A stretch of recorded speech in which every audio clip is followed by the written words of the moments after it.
membaca keseimbangan manusia dengan alam. Setelah kita membaca dan mempelajari ketetapan serta sistem Tuhan, segala aspek kehidupan di alam semesta ini tentu memiliki keseimbangan dalam hal berkesepasangan.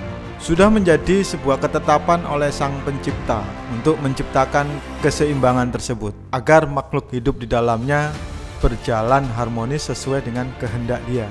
Segala sesuatu harus didasari dengan ilmu melalui indikator kitab yang tersurat maupun tersirat. Maha suci Allah yang telah menciptakan semuanya berpasang-pasangan, baik dari apa yang ditumbuhkan oleh bumi dan dari diri mereka sendiri, maupun dari apa yang tidak mereka ketahui. Hidup berdasarkan ilmu. Dalam masalah kehidupan manusia dan ekosistemnya, dirinya merupakan sentral dari kehidupan di muka bumi. Manusia menjadi pusat epicentrum kehidupan di muka bumi. Dengan tujuan itu, seluruh alam diciptakan oleh Tuhan semesta alam untuk memberikan hidup dan kehidupan kepada manusia. Manusia hidup di alam dan menjadi tujuan dari keberadaan alam itu sendiri. Tuhan semesta alam membimbing dan memberi rizki manusia dengan hukum yang ada pada alam. Angin, laut, udara, air, gunung dan lainnya diciptakan untuk melayani manusia. Sungguh Tuhanmu adalah Allah yang menciptakan langit dan bumi dalam 6 masa. Lalu Dia bersemayam di atas ars. Dia menutupkan malam kepada siang yang mengikutinya dengan cepat. Dia ciptakan matahari, bulan, dan bintang-bintang tunduk kepada perintahnya.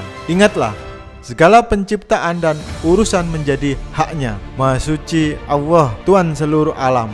Seringkali kita tidak sadar bahwa semua ini adalah kuasa Tuhan dalam memberikan pelayanan kepada manusia, di mana dalam bahasa firman dinyatakan bahwa Tuhan semesta alam melayani apa-apa yang ada di langit dan di bumi untuk manusia. Dari sinilah terkadang manusia lupa bahwa dirinya bisa hidup karena dilayani oleh alam, dan lupa bahwa hidupnya memiliki tujuan untuk menjadikan Tuhan semesta alam sebagai Rob yang membimbing kehidupannya. Pernah dengar makna hidup dan kehidupan, bukan? Dia mengatur manusia dan alam semesta dengan segala aturannya. Dalam bahasa kitab disebut rububiyah. Alam semesta ini hidup di atas aturan yang bersifat pasti, eksakta, sebuah kebenaran yang tidak bisa terbantahkan.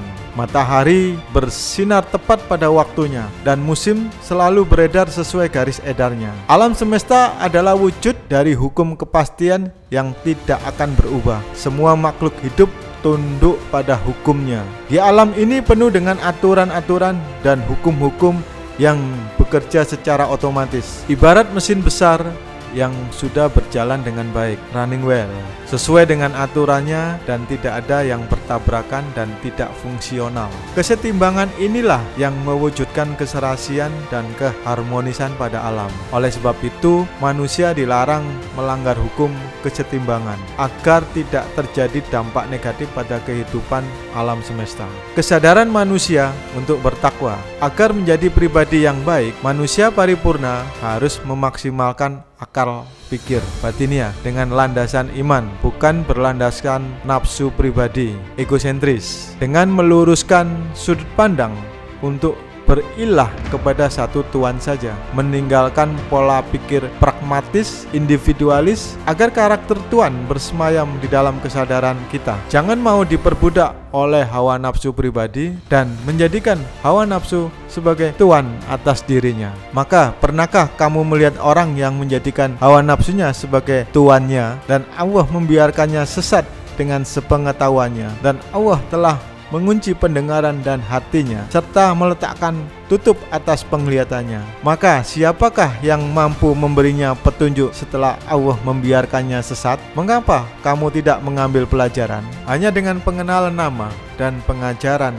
Ruh Allah ke dalam pikiran alam sadar manusia, jiwa yang liar, nafs al-amarah, akan menjadi jinak dan stabil, nafs al-mutmainah. Ruh Allah tersebut yang akan mengendalikan dan menggerakkan manusia untuk selalu mengerjakan hal-hal yang benar dan menghindari segala hal yang buruk. Tanpa Ruh Allah, maka nafs manusia akan dikendalikan oleh energi jahat yang menjerumuskan ke dalam keburukan. Namun sebaliknya, ketika seseorang telah dikuasai oleh Ruh Allah, maka hakikatnya orang tersebut telah menyatu dengan Allah, karena Ruh Allah dan Allah sendiri itu adalah satu. Dari sinilah terkadang manusia lupa bahwa dirinya hidup karena dilayani oleh Tuhan. Pada prinsipnya, di alam ini tidak ada yang negatif. Jikalau ada kondisi negatif, pasti disebabkan oleh perbuatan manusia itu sendiri. Alam selalu berbuat baik. Kerusakan dan ketidakseimbangan pada alam disebabkan oleh tangan manusia yang hidup tidak menggunakan ilmu. Kerusakan, kemelaratan, kemiskinan karenakan manusia hidup tidak menggunakan ilmu dan manajemen yang ilmiah. Telah tampak kerusakan di darat dan di laut disebabkan karena perbuatan tangan manusia. Allah menghendaki agar mereka merasakan sebagian dari akibat perbuatan mereka, agar mereka kembali ke jalan yang benar.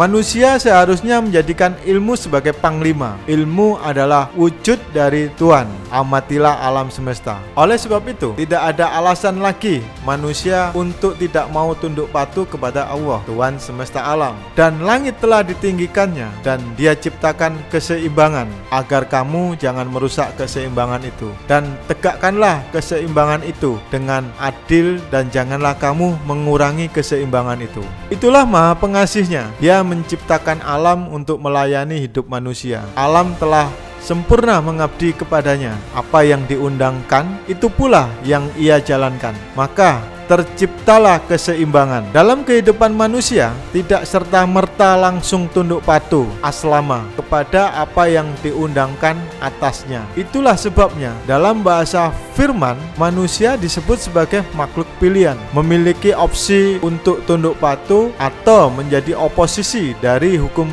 Tuhan itu sendiri. Sejatinya, keseimbangan kehidupan mental spiritual manusia ada pada pengajaran firman.